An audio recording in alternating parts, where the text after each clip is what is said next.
안녕하세요. 서울대학교병원 건강톡톡 소아청소년과 김민선 교수입니다.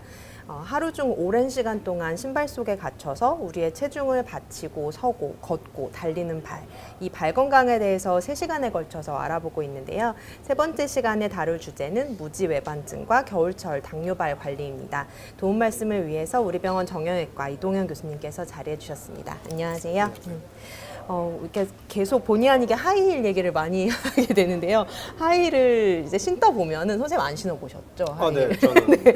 하이힐을 신으면 정말 앞쪽 발이 아프고, 저는 하이까지는 안 신어봤는데 그래도 뭐 한 5cm, 6cm만 신어도 사실은 하루 종일 걷고 나면은 앞쪽 발이 너무 아픈데, 이런 분들이 이제 많이 신게 되면 무지외반증.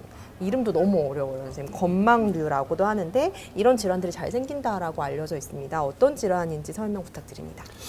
일단 무지외반증이라는 거는 발 모양을 한번 보고 네. 말씀드리면요. 네. 이게 네. 엄지발가락이 요 바깥쪽으로 휘어 있는 거를 무지외반증이라고 하거든요.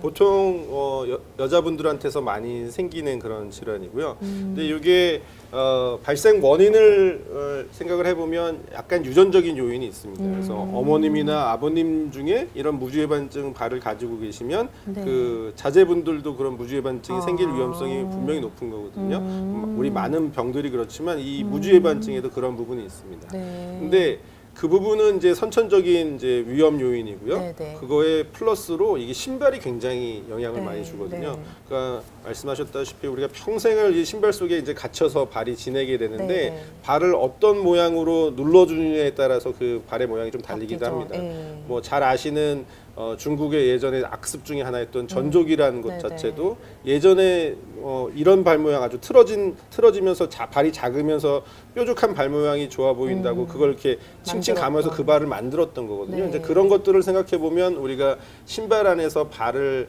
어떻게 놓느냐에 따라서 이게 병이 심해지기도 하고 진행을 안 하기도 하고 아까 네. 말씀드린 그런 선천성 요인이 있는 환자들이 생기기도 하고 아주 심하게 생기기도 하고 안 생기기도 하고 이제 그렇게 될 수 있습니다. 이게 사실 저도 약간은 그렇게 휘어 있는데요. 어느 정도까지 휘면은 무지외반증이라고 하나요? 저희가 이제 기준상으로 보면은 뭐 각도를 우리 이제 무지외반의 엄지발가락이랑 그 위에 중족골이랑 해서의 각도를 뭐 15도를 기준으로 하기도 하고 근데 이제 뭐 수술하는 치료법들은 20도를 기준으로 얘기도 하고 뭐 네. 40도가 넘으면 심하다고 얘기하고 그렇게 하는데 저희가 조사를 해보니까 이제 한국인에 있어서 특히 연세가 드신 한 60세 이후의 환자분들에 있어서 15도 정도 되는 무지외반증을 가지고 있는 경우는 뭐 증상이 없는 그러니까 일반인이라고 생각하는 경우에도 네. 15도 정도까지는 흔히 발견되는 것 같거든요. 그래서 사실 내가 발가락이 조금 휘었다 그래서 무지외반증인가라고 얘기할 만한 건 아닌 것 같고요.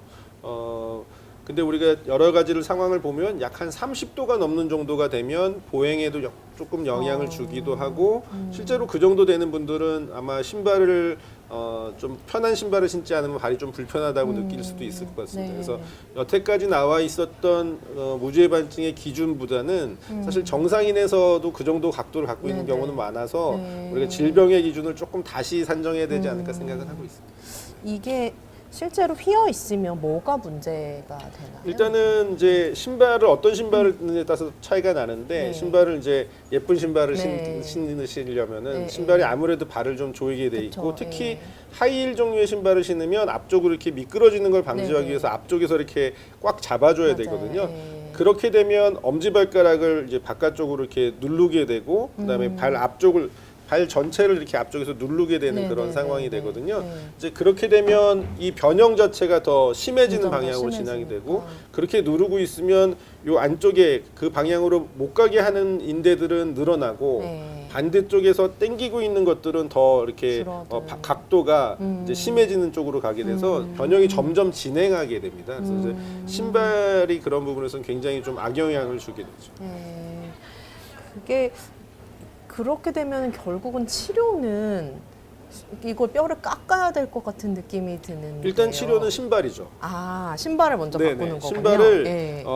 아주 예쁜 신발을 포기하고 네. 발이 편한 신발로 바꾸게 그렇군요. 되는 순간 많은 환자분들이 사라집니다. 더 저절로 이상 이렇게 환자가 아니게 돌아오나요? 되고 실제로 외래에 와서도 네, 네. 내가 예쁜 신발을 신을 땐 발이 너무 아픈데, 그러니까 편한 신발을 신으면 괜찮은데 예쁜 신발을 신으려니까 발이 아파서 나를 좀 치료를 해줬으면 좋겠다. 그렇게 얘기하시는 분들이 있거든요. 네네. 그러면 당연히 편한 신발 신으시면 됩니다라는 게 치료법이 됩니다. 어떻게? 그래서 네네네. 네. 이제 그게 이제 신발이 가장 중요한 치료법이고요. 네. 이제 문제는 그런 신발을 신었는데도 아니면 맨발로 다니는데도 발이 아프고 아프다. 발 외측에 발바닥 아래쪽에 이런 발바닥 아래쪽에 통증이 생기고 쩌릿쩌릿한 이제 그 신경이 자극된 증상이 나타나고 이런 경우에는 저희가 이제 수술적 치료가 필요한 경우가 있는 이게 거죠. 이렇게 휘면 여기가 아파지나요? 이제 발가락이 너무 많이 휘게 되면은요, 네네. 우리가 체중을 부하할 때 엄지발가락에서 이제 체중 부하를 해줘야 되는 그런 역할이 있거든요. 네네네. 어느 정도 얘가 힘을 받아줘야 되는데 얘가 일을 못하면 다른 애들이 고생을 하기 마련이니까 이쪽으로 압력이 더 전달이 되면서 그 네. 발바닥 아래에 있는 뼈에 눌려서 신경이 눌리기도 하고 뼈 자체에 눌려가지고 통증이 생기기도 해서 뭐 엄지발가락 휜 거 자체는 증상이 없는 경우도 많습니다. 근데 이제 요 외측이 아파져가지고 병원을 찾으시는 분들이 있죠. 그렇군요. 엄지발가락이 이렇게 큰 건 뭔가를 받쳐주기 위해서 그런 건데 그걸 못하는 건가요? 뭐 그래서 크게 큰 만들어진 건지는 이유까지는 잘은 모르겠습니다만 네. 어쨌든 네. 해야 될 역할은 있거든요. 네.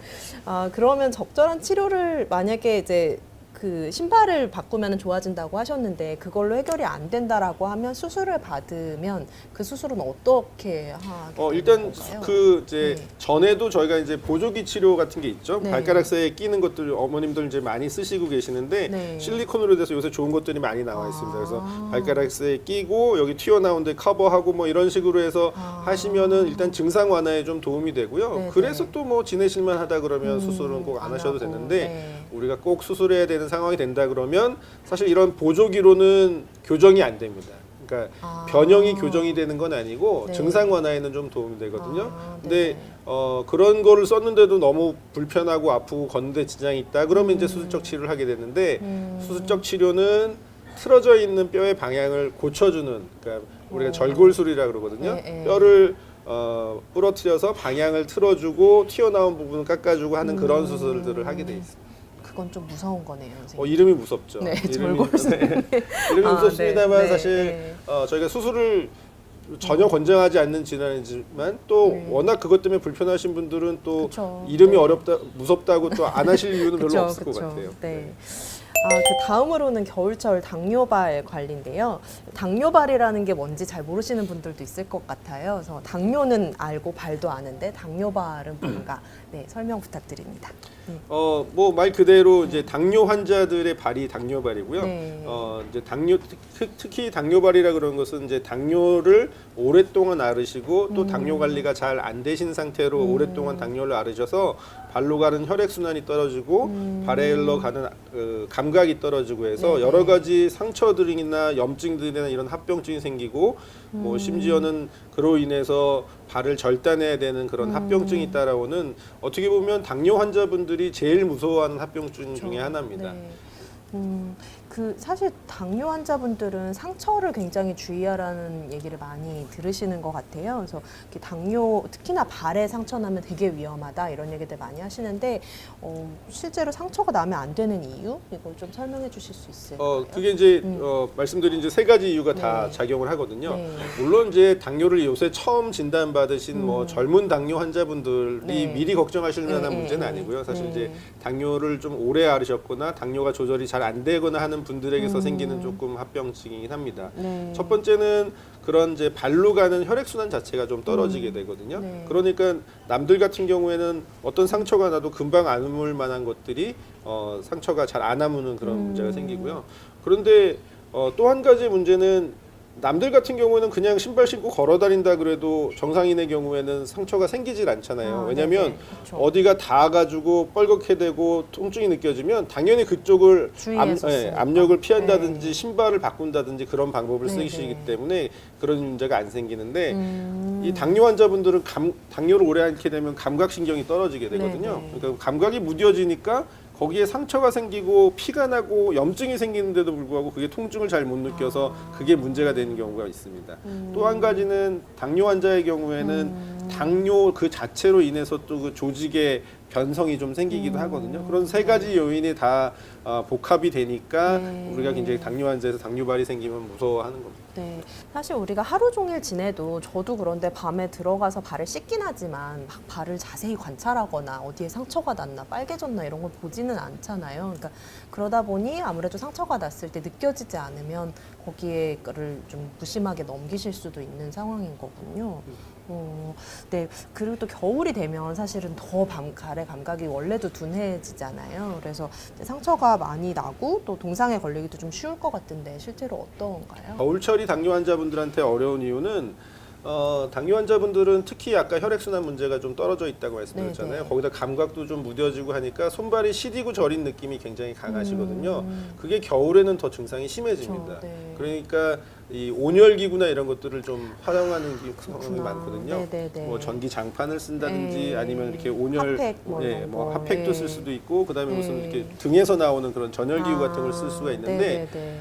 그런 걸 쓰실 때도 그런 따뜻한 느낌이 잘 안 드시거든요. 아. 예, 뜨겁다는 느낌도 안 들고 네네. 뭔가 좀 모자라고 미지근하다는 느낌이 드니까 음. 그런 거에서 화상을 입는 경우가 왕왕 네네. 생깁니다. 아, 아까 말씀하신 두꺼운 양말을 신는 것도 사실 두꺼운 양말을 신어서 그런 것들이 감춰지고 잘 안 보여지는 경우들이 좀 많이 생기죠. 네, 그런 온열기구 쓰실 땐 정말 주의를 하셔야겠네요. 네, 그래서 저희가 네. 노출된 살에서 매트나 뭐 핫팩이나 이제 그런 이제 온열 기구를 쓰시는 거는 당뇨 환자분들에게서는 절대 좀 피하시라고 말씀을 드리고 있습니다. 네. 그 사실 겨울철에는 굉장히 피부가 건조하잖아요. 건조하면 아무래도 상처가 좀 더 잘 나기도 하고 하는데 보습도 좀 중요한 부분일까요? 네, 보습은 굉장히 중요한 부분이고요. 뭐 보습 관리 그다음에 매일매일 발을 깨끗하게 쓰시고 보습제를 이제 바르시고 그다음에 이제 적절한 뭐 수면 양말이나 이런 것들을 착용하시고 네. 뭐 이런 것들이 그런 이제 사고들을 그런 이제 염증이 생기는 것들을 미연에 예방하는 이제 좋은 방법이 되겠습니다. 네, 이 사실 손발 저리고 좀 이렇게 차갑고 혈액순환 잘 안 된다 하시는 분들은 족욕이나 사우나 같은 것도 많이 하시잖아요. 그런 건 어떤가요? 사실 이 족욕은 도움은 많이 되거든요. 네, 도움이 네. 많이 되는데 마찬가지로 같은 이유로 그렇게 감각이 좀 떨어지신 분들은 웬만한 온도는 미지근해서 성에 잘 안 차시는 경우가 네, 있습니다. 네, 그래서 네. 잘못해서 온도 조절을 잘못하게 되면 너무 뜨거운 네, 거에서 네. 이제 하게 되면 또 그게 또 화상으로 전달될 위험성이 있어서 위험할 수 있겠네요. 사실 저는 환자분들에게는 이제 보통 우리가 열탕 같은 때 하는 이제 42도 정도가 되잖아요. 그거보다는 40도 이내에 그 좀 따뜻한 물에서 족욕이나 목욕을 하시는 걸 권하고 너무 뜨거운 물은 좀 위험할 수 있다고 말씀을 드립니다. 그러면 그걸 하는 것 자체는 실제로 도움이 혈액순환에 되죠. 도움이 네, 되는데 네. 온도를 잘 체크하셔야 네, 네. 된다. 네. 감사합니다. 서울대학교병원 건강톡톡 3편에 걸쳐서 발 건강에 대해서 알아봤습니다. 발은 사실 정말 소중한 건데요. 조금만 더 신경 써서 관리하면 건강하게 지킬 수 있습니다. 건강한 발과 함께 활기차고 즐거운 일상 되시기 바랍니다. 지금까지 진행해 김민선, 도움 말씀에 우리병원 정형외과 이동현 교수님이었습니다. 고맙습니다. 감사합니다.